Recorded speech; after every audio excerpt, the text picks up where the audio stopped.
Hey, how's it going guys? Ricky Summer here, and today I've come back in time to talk about Angels of Zariman. But first, a message from our sponsor. The Salus Company. Safety and security in luxurious style. Tenno, listen, I have consumed the dev stream, I have information, I wrote out notes, and the size of those notes scares me very much. I'm just gonna touch on the stuff that I'm most excited about and I find the most interesting. The first thing we learned from the dev stream was Reb is built different. I think we all suspected this from the beginning. It's nice to have confirmation. Now, before we get into Angels of Zariman, what it's all about and some of the things I'm pogging out about, just blanketly, there's gonna be spoilers for New War here. I don't feel too bad about that. Like, we've all had plenty of time to play New War, so if you're really sensitive about that, go play New War before watching this video. Let's get into it here. Angels of Zariman. We're getting a quest. I don't know what is going to be involved in that quest, but that's probably for the best. I want to experience it fresh for myself. There's a good chance I'll do a couple of videos on it, depending how long the quest is. So I'm excited for that. Then we're getting the Zariman social hub, they're calling it, which is the Chrysalith. So basically, the Zariman update is Deimos. We're getting Deimos again. We're getting the Necrolis with not an open world, but obviously procedural missions connected to that. They mentioned bounties a lot, right? So you'll pick a bounty, which I think seems to be optional. You can pick bounties from NPCs and then you go into one of the new mission types, of which there are 3 new mission types, plus you can do exterminate missions from the Zariman. So this is quite interesting. It's Deimos without the open world, and instead you just go out into missions. I think I like that. I think I'm interested in it. I think I like it. I think I'm ready for it. I'm excited, yes. So we've got bounties, and we've also got what I would describe as scavenger hunts, which again are optional, from Cephalon Melika, which was the teacher from New War. I think she was introduced in New War. I don't know. I hadn't seen her before. But anyway, we can get essentially scavenger missions from her. We got bounties from various NPCs on the Zariman, and we got 3 new mission types. They showed one of them, which just involved a lot of parkour. Basically, you have to grab a bunch of orbs, shove them into a void breach or something to close it. The clock is always ticking. It's reminiscent of stuff we already have for sure, but with a little bit of a twist on it. Anyway, we can talk a little bit more about that later. Let's get back to the Zariman here, because we have player apartments, fully customizable. I was not expecting this, and nor was I expecting to be so pogged out of my gourd about it. So, in New War, when we go meet the operator meets the drifter with the apartment on the Zariman, essentially. So that apartment is now ours to customize, and it seems like there's a progression to it where we can unlock more rooms. I'm excited about this because it kind of feels like Dojo Light. I have a dojo. It intimidates me so much. Obviously you guys know I've had members of the community of you guys decorate my dojo, and I appreciate that. I would really love to put more energy into it myself. Currently, I'm too scared to, but mostly I don't have the time at the moment. But I'm excited to play around with the apartment as hopefully a gateway drug into doing more dojo stuff later on. So I mean, there's some unique elements there that they showed us. There's like a hollow screen where we can change the background. There's like a soundscape that we can swap out, which is very cool.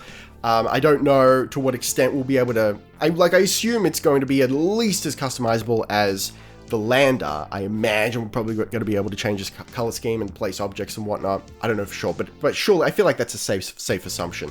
My only question is, they showed us the entry they showed us unlocking one door to another room.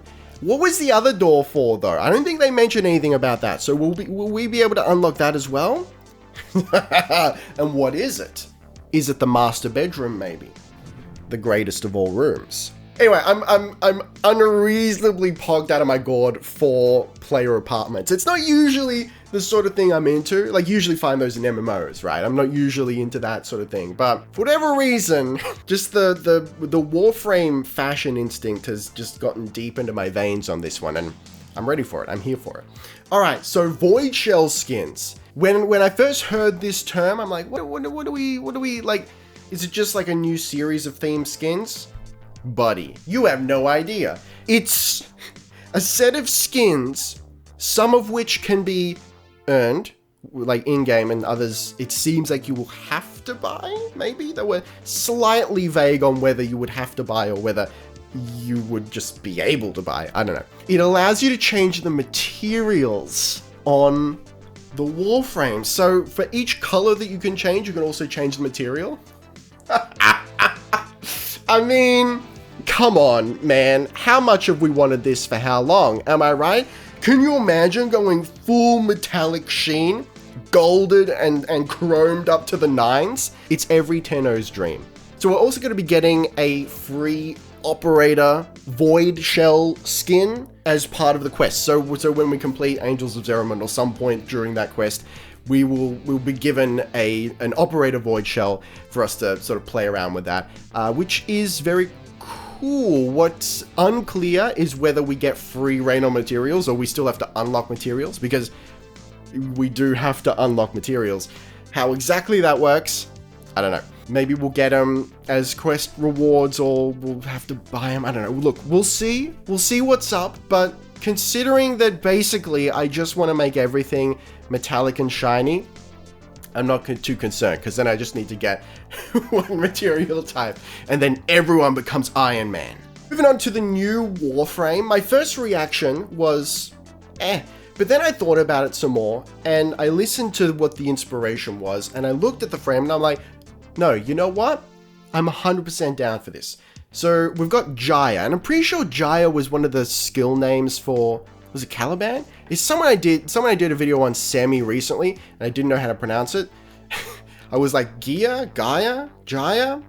Anyway, so now we've got a Warframe called Gyre, who, in my Discord, I've heard her described as Beyblade. I don't know if does she spin? I don't know, but she's electricity based, but they made a point of saying that she's not just Volt 2.0. She's electricity, but more like Tesla themed. So like, you know, the little ball with the, what do you call them? Coil! It's a Tesla coil! Yes! So she's like a Tesla coil in a frame, and that is actually super interesting to me. I'm fascinated by Nikola Tesla, and the Tesla coil's just such a insanely badass. Like, I look at it and I'm like, that's fucking cool. No idea what it does, but it's freaking cool, man. So to have a Warframe sort of based on that concept, I'm here for it. The only other little tidbit of information they gave us was apparently her second ability, her 2, is physics based, and they seem to imply that it could potentially get like off the rails, and they're just like cool with like it doing whatever. So all right, buddy. I'm excited. I am. I'm not usually down for the new frames. I'll be honest, the last few new frames have been like, Gyre looks interesting. I would be interested in prioritizing getting her pretty early. All right. Also, the beard system is underway. That's all the information we have. They're working on beards. Yes. Next up, the Focus rework. Holy shit. As someone who's only been playing for, what, how long? Well, like right after Deimos dropped, however long that was, and who doesn't really super understand Focus, and by not understand Focus, it's not that I don't understand how the system works, it's just like I haven't really delved into it. Basically, I've listened to chat. All right, chat's like, go Zanurik, so I went Zanurik, and that's my extent of my knowledge on Focus. So Focus is being completely reworked, like abilities are being moved, abilities are being changed, to the point that there's now forced respec. So when that update drops with Angels of Zariman, which is in April, by the way, did I mention this? It's so close. Anyway, so when that drops, we get a respec. So we're gonna have to respend all our points. It's just like every time Path of Exile drops an update. It's like the #1 reason I don't play it anymore. It's just respec anxiety. Anyway, look, what I'm most excited about this, they went into some details here and there, but as someone who's not like too well versed on what all the schools did before, I'm excited to have a fresh slate that's a little more streamlined, and I'm excited to learn it, to learn the new system and sort of be on the same level as everyone else. So they've adjusted like ability triggers. You have a little more control now. It seems like you can't turn abilities off when you could before. So there are certain abilities again, I'm just going on what they've said. I don't really know too much about this stuff. There are certain abilities that will have a constant drain. So there's an issue if you can't turn it off in essentially the skill tree, then that becomes a nuisance, understandably. So now they trigger differently. So you can consciously say, yes, I want to trigger this ability that is going to drain my energy. So that's pretty cool. Now, what I'm really excited about here is they've adjusted the operator switch. When you go into operator mode, it's now client side, meaning on your PC, your console, whatever, it's your actual instance of the game. It now works locally, it doesn't have to send a message to the server and then come back and be like, all right, cool, you're good to switch. Which is great because now there's no lag when you switch to operator. As someone who plays these days almost exclusively with people nowhere near my region, on the streams and whatnot, I'm very happy to have reduced lag when swapping to operator. This is great.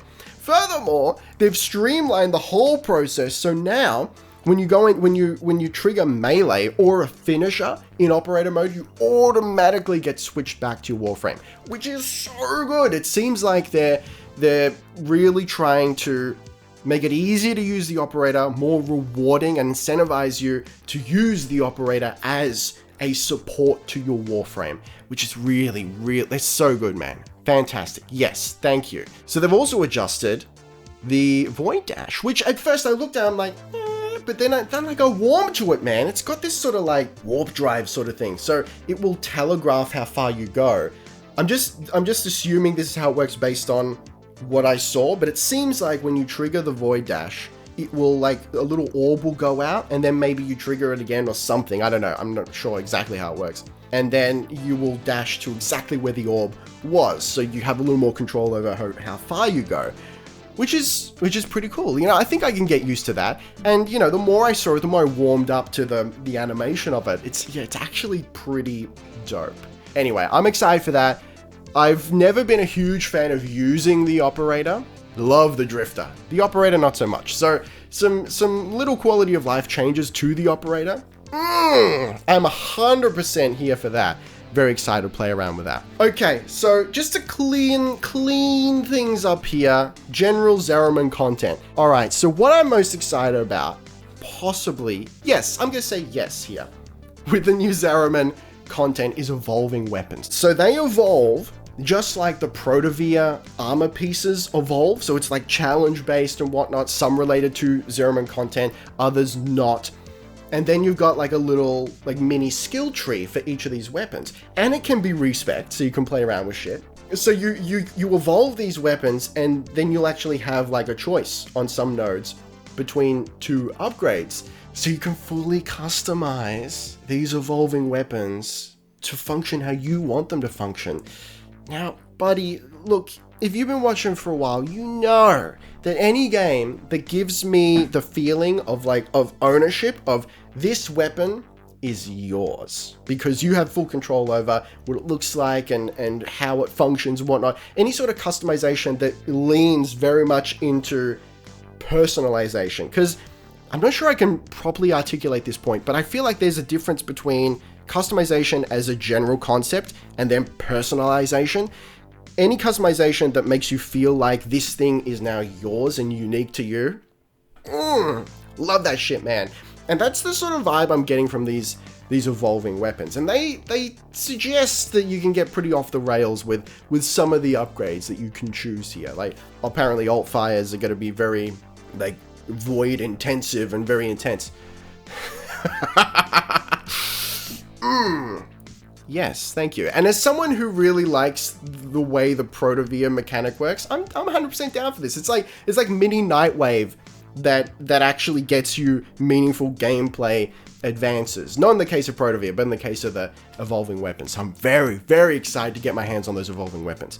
So we've got 3 new mission types. From what they showed, we've got regular exterminate from the Zariman. We've also got Void Flood, which is the actual mission that they showed, where you have to collect little void dongles and shove them into the void hole to close the fracture. Void Cascade and Void Armageddon, which they haven't shown yet, but apparently they will in upcoming dev streams. There's an Eximus Rework, which I'll be honest, I didn't fully understand what that was about, but it seems like they've focused on making Eximus abilities clearer. So you see an Eximus, you go, yeah, that's an Eximus. I know exactly what it does. Whereas before, it was a little bit ambiguous. And I can attest to that. I will often kill an Eximus and then I'll have like Nightwave be like, cool, you killed another Eximus. And I'm like, did I? So, you know, being able to see them a little better and identify them, if that is what they're doing there, that's great. I'm down for that. There's also a new Grineer Enemy that seems to be associated specifically with Void Flood, if not Zariman in general. The Thrax Centurion, which looks like he has some interesting mechanics, and is probably heavily Void infused, so we'll probably learn more about that individual as time goes on. But look, man, I'm surprised I got through that in 20 minutes on the recording, it says. There's just, watching the dev stream, just the overwhelming feeling was, there's just so much here, you know? Really meaningful changes too, and I quite like the approach they've taken, where we've basically got Deimos again, but instead of bothering with a full open world, it's just, hey, you know, here's some new missions. You sort of like, you know, you got your home base and then you go out on short little stints. I'm down with that, you know. We've got 3 open worlds. Let's try something new here. I'm down with that. I'm excited for that. All right, guys, now it's your turn. Let me know in the comments below the like button. What do you think of the Angels of Zariman changes? What are you most excited for? And why is it being able to change the materials on your Warframe? Alright guys, be excellent to each other and I'll see you next time. Ricky Summer.